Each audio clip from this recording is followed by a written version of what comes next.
Welcome to Samba Samba. Enjoy the video. You start by verifying power and fit. Check your power supply wattage and the exact PCIe 8-pin or 6-pin connectors the card needs. Once done, power down, unplug, and remove the case side panel. Make sure to ground yourself by touching the chassis or using a wrist strap so static won't damage parts. Next, find the motherboard's primary PCIe X16 slot and remove the matching expansion slot covers, and move any nearby cables out of the way so you can insert the card cleanly.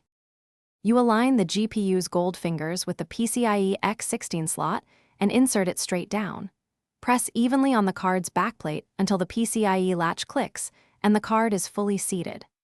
After the board is secured, fasten the bracket screws into the case to prevent torque stress.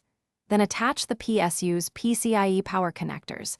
Ensure each connector clicks and pins are fully engaged. Also inspect clearance around the cooler and RAM slots to avoid obstruction and to promote proper airflow. Once you finish by reinstalling the case panel, connecting your monitor to the GPU's display output, and powering on to reach post.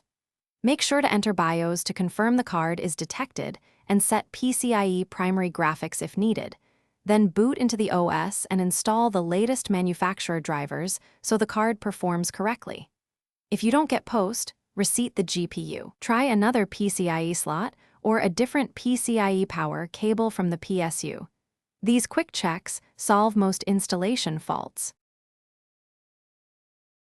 Thanks for watching. Consider subscribing if we helped you.